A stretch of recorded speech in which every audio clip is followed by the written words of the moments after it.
Всем привет! Небольшое обращение к вам, мои дорогие зрители. Я очень долго думала, делать вам МК на канал или начать делать платные ролики. Как это сделали многие уже. Я знаю, что меня смотрят многие люди, которым не под силу оплачивать платные МК, ну и те, которые их покупают. Я думаю, что мастера, которые вам дают столько бесплатной информации, тоже достойны какого-то вознаграждения. Каждый из вас вполне способен поддержать канал в размере от $1 в месяц. Вы все прекрасно знаете, что сейчас доход от YouTube практически на нуле. Только с вашей помощью, если вам, конечно, это надо, я смогу удержать свой канал на плаву в наше сложное время. Я надеюсь на ваше понимание. Также хочу сказать огромное спасибо единичным моим подписчикам, которые это понимают и поддерживают мой канал уже сейчас. Но сейчас мы посмотрим наш мастер-класс. Для начала мы делаем нашу серединку. Я ее сочиняла на ходу, поэтому что получилось, то получилось. Я уже говорила, что в серединку вы можете сами сочинять на ходу, так же как и я, и потом по ходу придумывать какие-то узоры. Ну, я вам даю такой старт, а вы уже смотрите сами, что и как, может что-то измените. Я взяла трубочки, их между собой перекрестила, скажем так. В серединке я из невидимок сделала такой вот в виде кружочка, чтобы делалась, опора была какая-то. Трубочки, естественно, у меня сейчас влажные, чтобы я могла их сгибать. В трубочку я не помещала никакую леску, здесь она в принципе не актуальна. Очень удобно это делать на пеноплексте. У меня это пеноплекст, это типа как пенопласт, только пеноплекст. Он поплотнее пенопласта, но в принципе можно и на пенопласте, если у вас нет пеноплекста. Или что-то такое, во что можно пробивать наши булавочки. Располагаем трубочки. Я беру по 2 трубочки, можно брать по 1 трубочке. Это уже тоже на ваше усмотрение. Как я и сказала, сочиняю на ходу, что пришло в голову, то и беру. Я обычно просматриваю очень много сайт Pinterest, и там очень много разных идей. Я их насмотрюсь, можно смотреть часами. Кто там был, тот знает. И когда уже на них насмотрелся, у тебя в голове такая каша, из которой надо просто брать и хлебать, как говорится, ложкой. После этого куча идей в голове, которые между собой переплетаются, и можно что-то сочинить свое. Так сказать, вдохновляемся идеями. Вот такая вот штука у меня получилась. Она, конечно, не идеальна, но я думаю, что в принципе пойдет. Я расчертила, как вы видите, круги на пеноплексе для удобства плетения моих круглых панно. Сейчас я тут решила, что больше добавлять ничего не буду. Я сначала думала плести на сдвоенных, потом поняла, что мне и так все устраивает. И для того, чтобы у нас было плетение равномерное, я раздваиваю трубочки, рассоединяю их сразу изначально с помощью булавочек. Сейчас мы это все отсоединим. Их, в принципе, вот эти вот последние, которые я положила трубочки, их можно положить под низ, чтобы они, более как держались, не топорщились. Хотя, в принципе, они высыхают и никуда они не торчат, ничего не происходит, как это видно уже на готовом изделии. Разъединяем. После того, как я это сделала, я оставила их на ночь. Они у меня подсохли. И только потом уже я плету.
по кругу проплетаем веревочку из двух. Чтобы кончики мои не выскакивали, я их также закрепляю невидимочками. Аккуратно придерживая все, так как трубочки уже высохли, они у вас никуда уже не денутся, вы просто их аккуратно придерживаете и проплетаете. Если надо что-то подвинуть, подвигаете. Все выравниваете, чтобы было все ровненько и по кругу. По крайней мере, старайтесь это делать. Проплетаем по кругу веревочку из двух и заканчиваем ряд.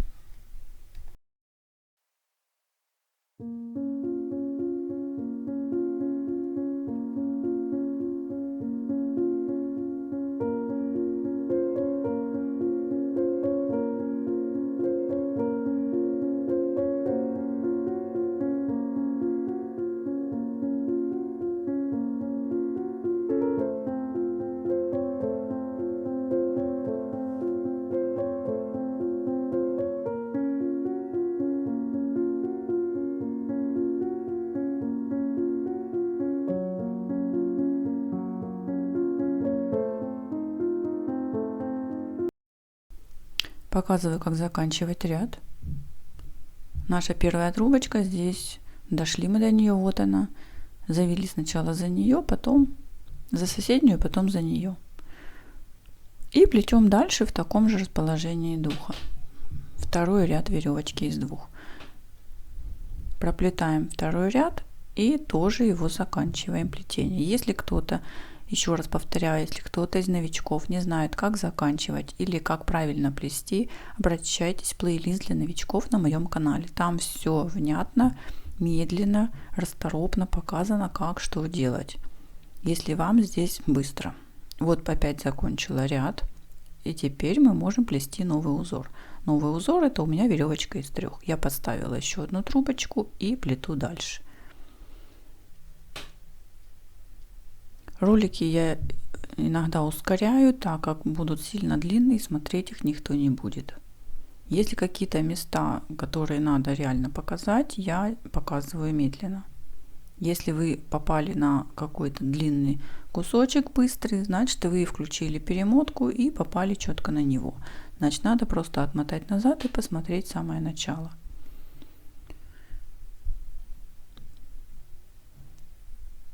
Как плести тот или иной узор, смотрим в плейлист для новичков или открываем мой канал полностью, все видео, и там находим все, что вам нужно. На канале роликов очень много, предостаточно, там узоров просто немерено, и любых узоров и ситцем, и веревочкой, и из трех, и из чего хотите. И короба, и корзины, и абсолютно все, наверное. Ну, кое-чего, конечно, нет, но большинство, я думаю, вы найдете. Кто ищет, тот всегда найдет. Заканчиваем веревочку из трех. Также вам показываю. Вот мы подошли к первой трубочке. Берем правую, потом еще одну и потом только левую. Вот теперь мы опять можем или закончить узор, или плести новый. Я плету ситцевое плетение. Так как у нас четное количество стоек, поэтому я буду плести вдогонку. Это значит двумя трубочками.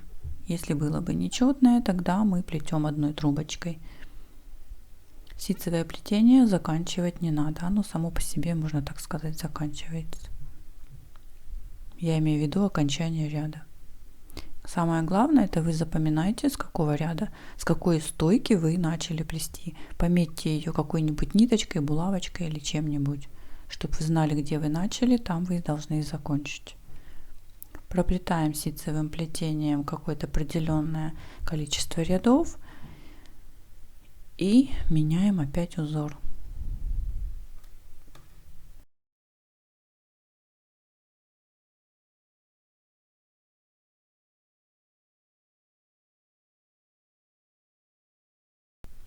Здесь хорошо видно, как я перехожу на веревочку из трех. Я просто подставляю, как всегда, еще одну трубочку и плету веревочку из трех.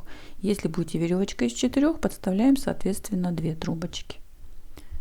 Если будет веревочка из двух, значит ничего не подставляем, просто плетем из двух. Проплетаю веревочку из трех, также закончили ряд, как я показала в предыдущем. Здесь у меня какой-то сбой произошел небольшой, поэтому я не показала, как я подставила дополнительные еще стойки. Ну, в принципе, тут ничего сложного нет. Просто добавляете по одной стоечке рядом и получаете двойные стойки. Здесь я их перекрещиваю и делаю ситцевое плетение, скажем так, или обмотку, как это назвать, я не знаю. Просто обматываем наши крестики по кругу. Можно обматывать в эту сторону, можно обматывать наоборот по-другому, там уже не суть дела, как вам нравится. Начало я также закрепила, как вы видите, невидимочками, чтобы оно никуда у нас не упрыгивало. И по намеченному кругу мы проплетаем наши крестики. Так делаем по кругу. В конце я ничего там не заморачивалась, я просто вот это вот, где у меня сейчас невидимочки, также я этот хвостик, который подойду с другой стороны, просто наложила один на один и склеила или суперклеем, или обычным клеем. Там уже смотрите сами, как вам удобно. И таким образом закончила ряд.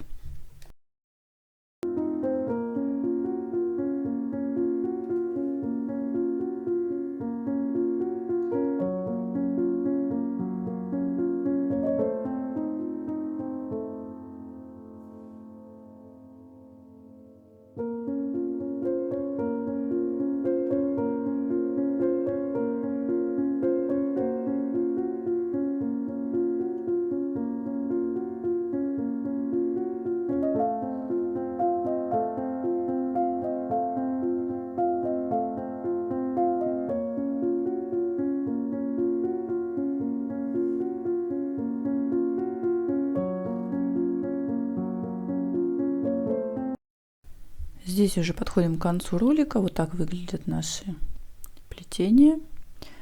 И после этого я проплетаю еще веревочкой из двух. Вот тут видно хорошо, как я прикрепила булавочками.